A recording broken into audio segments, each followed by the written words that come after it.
Parliament, I call the Prime Minister. Thank you, Mr. Speaker. I'd like to update the House on the action that we took on Thursday night against Houthi military targets in Yemen. Since the 19th of November, Iran-backed Houthis have launched over 25 illegal and unacceptable attacks on commercial shipping in the Red Sea. And on the 9th of January, they mounted a direct attack against British and American warships. They fired on our ships and our sailors. It was the biggest attack on the Royal Navy for decades. And so we acted. We did so in self-defence, consistent with the UN Charter, and to uphold freedom of navigation, as Britain has always done. Alongside the United States, with support from Australia, Bahrain, Canada, and the Netherlands, we ordered the RAF to strike 2 Houthi military facilities in Yemen. I want to be clear that these were limited strikes. They were carefully targeted at launch sites for drones and ballistic missiles to degrade the Houthis' capacity to make further attacks on international shipping. I can tell the House today that our initial assessment is that all 13 planned targets were destroyed. At the drone and cruise missile base in Barney, 9 buildings were successfully hit. A further 3 buildings were hit at Abs airfield, along with a cruise missile launcher caught in the open. We have seen no evidence thus far of civilian casualties, which we took great care to avoid. I know the whole House will join me in paying tribute to the incredible bravery and professionalism of all our servicemen and women. The need to maximise the security and effectiveness of the operation meant that it was not possible to bring this matter to the House in advance. But we took care to brief members before the strikes took place, including you, of course, Mr. Speaker, and the Leader of the Opposition, and I've come to the House at the earliest possible opportunity. Mr. Speaker, I do not take decisions on the use of force lightly.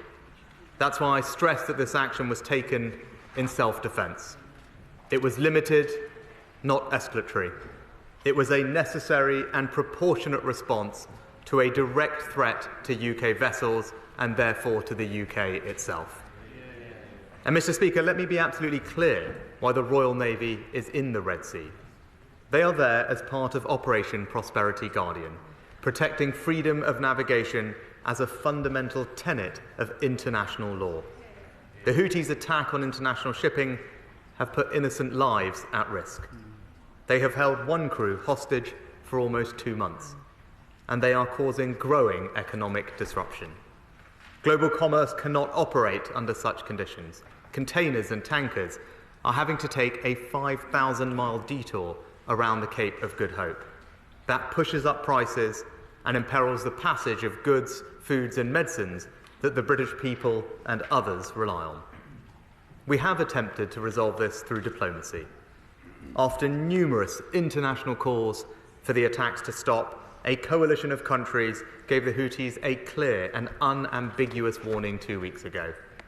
Last week, the UN Security Council passed a resolution condemning the attacks and highlighting the right of nations to defend their vessels and preserve freedom of navigation.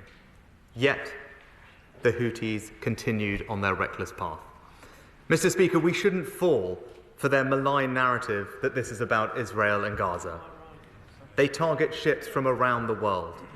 We continue to work towards a sustainable ceasefire in Gaza and to get more aid to civilians. We also continue to support a negotiated settlement in Yemen's civil war. But I want to be very clear that this action is completely unrelated to those issues. It is a direct response to the Houthis' attacks on international shipping. And we should also recognise the risks of inaction. It would weaken international security and the rule of law, further damage freedom of navigation in the global economy, and send a dangerous message that British vessels and British interests are fair game. And there is another point here, which is often overlooked. The Houthis' attack risks worsening the dire humanitarian situation in Yemen itself. The UK helps to feed around 100,000 Yemenis every month, with aid arriving via the very sea routes that the Houthis have in their sights. So, Mr. Speaker, the threats to shipping must cease. Illegally detained vessels and crews must be released, and we remain prepared to back our words with actions. But, Mr. Speaker, dealing with this threat does not detract from our other international commitments. Rather, it strengthens our determination to uphold fundamental UN principles. If our adversaries think that they can distract us from helping Ukraine by threatening international security elsewhere, they could not be more wrong. On Friday, I travelled to Kyiv to meet President Zelensky and address the Ukrainian Parliament. I took a message from this House to the Rada that we will stand with Ukraine today, tomorrow, and for as long as it takes. If Putin wins in Ukraine, he won't stop there, and other malign actors will be emboldened. That's why Ukraine's security is our security. That's why the UK will stay the course. And it's why I'm confident that our partners share our resolve. And so, far from our resolve faltering, our military support to Ukraine will increase this year. We will provide the single biggest package of defence aid to Ukraine since the war began, worth £2.5 billion. This will include more air defence equipment, more anti-tank weapons, more long-range missiles, thousands more rounds of ammunition and artillery shells, training for thousands more Ukrainian servicemen and women, and the single largest package of advanced drones given to Ukraine by any nation. All of this is on top of what we have already provided to support Ukraine.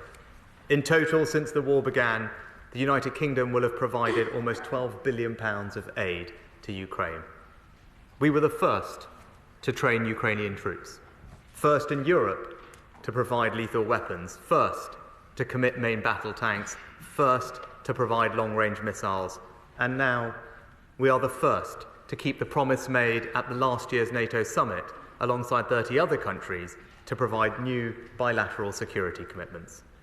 Mr. Speaker, Ukraine's rightful place is in NATO, and NATO will be stronger with Ukraine in it. But these commitments will help bridge the gap until that day comes.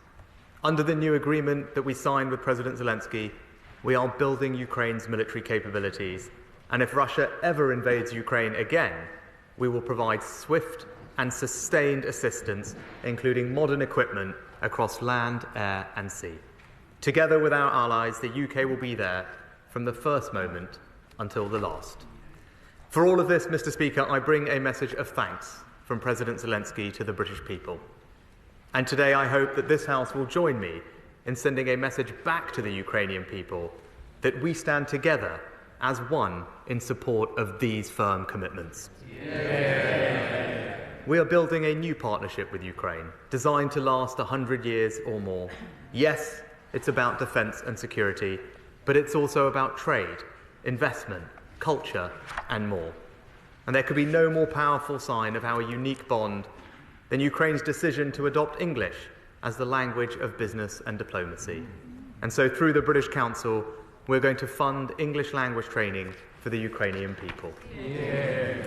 So, Mr. Speaker, in dangerous times, we are investing in defence, hardening our critical infrastructure, building our alliances, and we are resolute in our principles. International security, the rule of law, and freedom to determine your own future.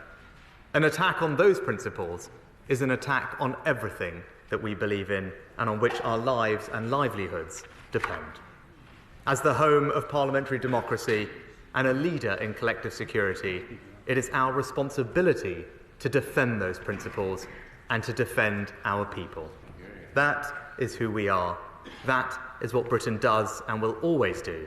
And I commend this statement to the House. We now come to the Leader of the Opposition, Keir Starmer.